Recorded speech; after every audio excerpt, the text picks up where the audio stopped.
5300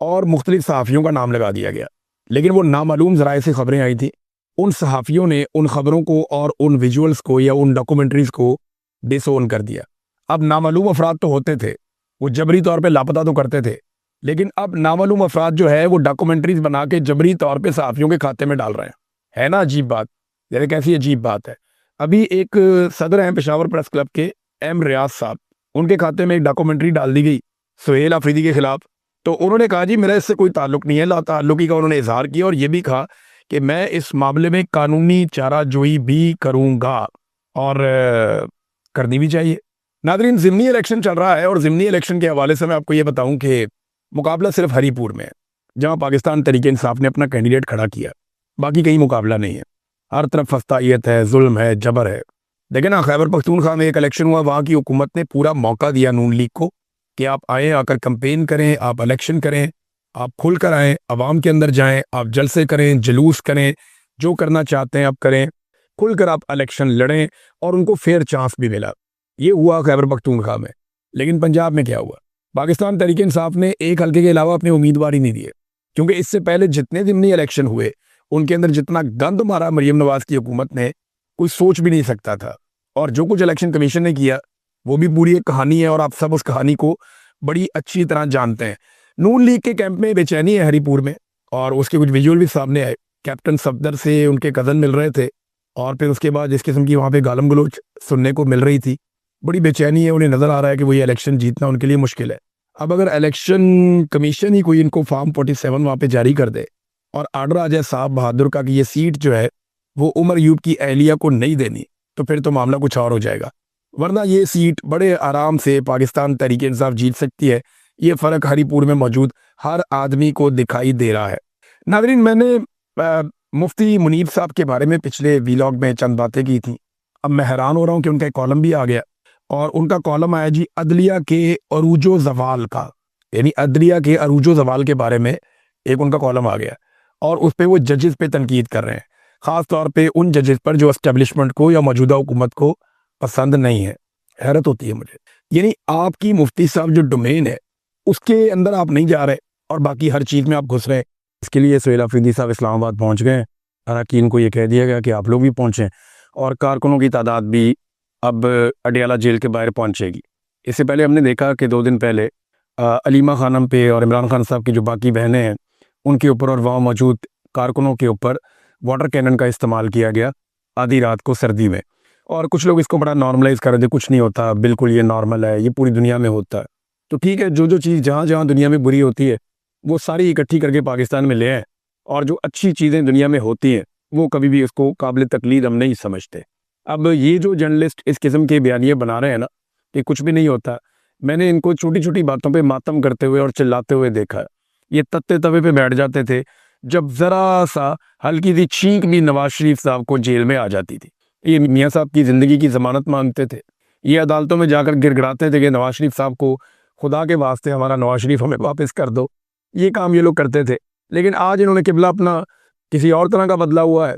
انسانی حقوق کے معاملات میں انہیں فکر ہی نہیں ہے اس بات کی، ان کا اپنا معاملہ چلتا رہنا چاہیے۔ سہیل آفریدی صاحب جو ہیں وہ آج 10ویں مرتبہ آئیں گے نظام کو ننگا کرنے کے لیے۔ ایسا لگتا تو نہیں ہے کہ ملاقات کروائی جائے، لیکن اگر ملاقات کروا دے تو اس سے فرق کوئی نہیں پڑتا، کیونکہ اب عاصم منیر صاحب استثنا بھی لے چکے ہیں۔ عاصم منیر صاحب اپنے سارے معاملات کر چکے ہیں، انہیں ایسا کوئی خطرہ بھی نہیں ہے، اور وہ DGI/SPR کی ایک بڑی دبنگ قسم کی ایک پریس کانفرنس بھی کروا چکے ہیں۔ تو اب ملاقات ہونے دیں، اس سے کوئی فرق نہیں پڑتا، لیکن میرے خیال میں یہ ضد کا معاملہ ہے، ورنہ عمران خان کی بیوی کی تو ملاقات کم سے کم کروا دیتے، ان کی اہلیہ کی ملاقات بھی نہیں کروا رہے۔ بہرحال سہیل آفریدی کا اور چند اور لوگوں کا نام دیا گیا ہے، وہ آج 10ویں مرتبہ اس نظام کے کپڑے اتارنے آئیں گے۔ تو نظام جو ہے وہ ہر دفعہ اپنا ایک کپڑا خود ہی اتار کے ان کے قدموں میں پھینک دیتا ہے۔ یہ حالات ہو گئے ہیں، اور یہ سیاستدان جو آج یہ سارا ماحول انجوائے کر رہے ہیں نا، بلاول سمیت، بلاول صاحب کل دوبارہ آئے سامنے۔ بلاول زرداری نے لاہور کے اندر کچھ ایکٹیویٹیز کی ہیں، اور اس کے بعد کہا جی PTI جو ہے دہشت گردوں کی طرح بہیو کرتی ہے، تو ان کے اوپر پابندی رکھنی چاہیے۔ بلاول صاحب، کراچی میں اسلحہ کون بانٹتا تھا؟ آپ کا وزیر داخلہ۔ گینگ وار کون کرتا تھا؟ پاکستان پیپلز پارٹی۔ ابھی انڈیا نے ایک مووی بھی بنائی ہے وہ رحمان ڈکیت کے اوپر، یہ کس کا آدمی تھا؟ میر بھٹو کی گاڑی چلاتا تھا نا، یاد ہے آپ کو؟ بلاول، آپ کو میں یاد دلاتا ہوں، یہ مرزا صاحب کیا گل کھلا رہے تھے، رحمان ڈکیت کیا کر رہا تھا، عزیر بلوچ کس کا ساتھی ہے، یہ جو کراچی کے اندر ایک انڈر ورلڈ پورا کام کرتا تھا، کس کے لیے کام کرتا تھا، خالد شہنشاہ کیوں قتل ہوا تھا اور اس کے کن کے ساتھ تعلقات تھے. تو بلاول زرداری صاحب دہشت گرد کون ہے اور کون اسلحہ اور بندوق استعمال کرتا ہے، ساری دنیا کو پتہ ہے. الذوالفقار کس کی تھی، یہ بھی ساری دنیا کو پتہ ہے. آپ ہی کی فیملی نے بنائی تھی نا الذوالفقار. کیا کارنامے انہوں نے کیے تھے؟ کیا پاکستان تحریک انصاف نے آج تک بندوق اٹھائی؟ احتجاج انہوں نے ضرور کیا، احتجاج کیا، مقابلہ کیا. ایک آدمی آپ ایسا نہیں دکھا سکتے جس کو پاکستان تحریک انصاف نے گولیاں ماری ہیں، یا کسی احتجاج میں انہوں نے گولیاں چلا دی، یا کہیں پہ انہوں نے حملہ کر دیا.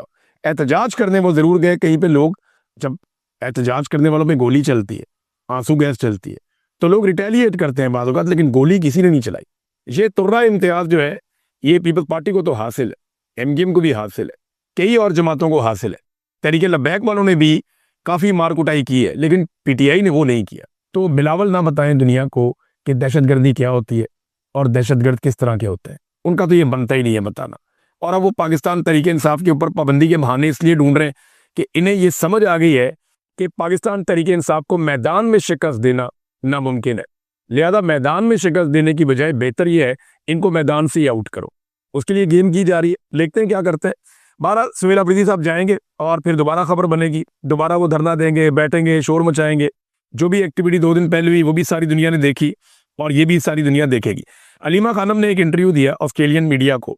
انہوں نے چند باتیں کی. انہوں نے کہا جی عدالتی احکامات کے مطابق ایک ہفتے میں فیملی، وکلا اور عمران خان صاحب کے جو دوست ہیں یا سیاسی لوگ ہیں، ان کی ملاقاتوں کی مد میں 24 افراد کی عمران خان صاحب سے ملاقاتیں ضروری ہیں جو عدالتی احکامات ہیں.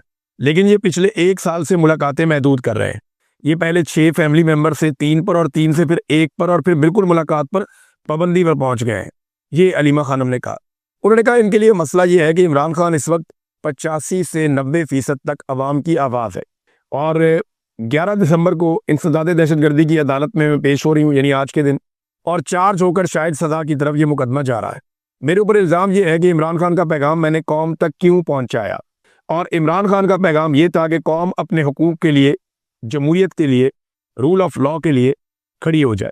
یہ جناب علیمہ خانم نے انٹرویو دیا. ایک اور بات انہوں نے کہ عمران خان نے پیغام بھیجا کہ عاصم منیر کا ذہنی توازن درست نہیں ہے. اگر مجھے یا بشرا بی بی کو کچھ ہوا تو تنہا اس کا ذمہ دار عاصم منیر ہوگا اور کسی بھی ذمہ داری نہیں آئے گی. یہ علیمہ خانم نے بین الاقوامی میڈیا کو انٹرویو دیا. کافی وائرل ہو رہا ہے یہ انٹرویو. اور اس کے علاوہ ایک اور جنرل نعیم لودھی صاحب ہیں، انہوں نے ایک ٹویٹ کیا ہے. آپ ذرا اس کے اوپر غور کریں تو آپ کو اندازہ ہو جائے گا کہ کتنی سمپلی انہوں نے وہ ساری چیزیں قوم کے سامنے رکھ دی ہیں جو اتنے لمبے عرصے سے اسٹیبلشمنٹ کو سمجھ نہیں آ رہی. اب یہ ریٹائرڈ جرنیل ہے، یہ کہتے ہیں آج اگر آپ ڈپلومیسی ڈپلومیٹس کے حوالے کر دیں، معیشت اکانومسٹ کے حوالے کر دیں، سیاستدانوں کے حوالے کر دیں، بات چیت قبائلی بڑوں اور سیاستدانوں کے حوالے کر دیں، اور اپنے کام پر توجہ مرکوز کریں، اگر 6 ماہ میں سب ٹھیک نہ ہو جائے تو آپ کہیے گا. یہ تو 6 ماہ کہہ رہے ہیں نا، 4 ماہ میں سب ٹھیک ہو جائے گا. آج ملٹری اسٹیبلشمنٹ اس میں سے نکل جائے، یہ جو کھیل وہ کھیل رہے ہیں کھیلنا بند کر دیں، سیاستدانوں کو سیاست کرنے دیں اور مذاکرات کا رستہ کھولیں اور چیزوں کو چلنے دیں. ڈپلومیسی جو ہے ڈپلومیٹس کریں نا، معیشت کو چلانے کے لیے اکانومسٹ آگے آئے، نہ کہ یہ خود اپنا دماغ وہاں پہ لگائیں. تجربہ ہی نہیں ہے اس کے اندر ان کا، یہ کر ہی نہیں سکتے. جو ساری زندگی تربیت لی ہے لڑنے کی، ٹھیک کرنے چل پڑتے ہیں معیشت کو، تو معیشت کیسے ٹھیک ہوگی؟ وہ تو نہیں ہو سکتی. تو یہ ناظرین جنرل لودھی صاحب نے کہا ہے، لیکن انہیں کسی کی بھی بات ابھی سمجھ نہیں آ رہی. تو بات ان کو جب سمجھ آئے گی تو پھر ایک مثال ان پہ سچ ثابت ہو جائے گی کہ اب پچھتائے کیا جب چڑیاں چگ گئیں کھیت. ناظرین نون لیگ نے خیبر پختونخوا اسمبلی میں نواز شریف کا فوٹو نہیں اٹھایا، شہباز شریف کا فوٹو نہیں اٹھایا. یعنی پی ٹی آئی جہاں جاتی ہے عمران خان کا فوٹو اٹھاتی ہے نا، یاسمین راشد کا کسی پولیٹیکل لیڈر کا فوٹو اٹھاتی ہے.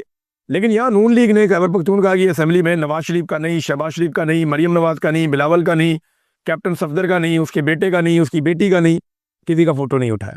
بلکہ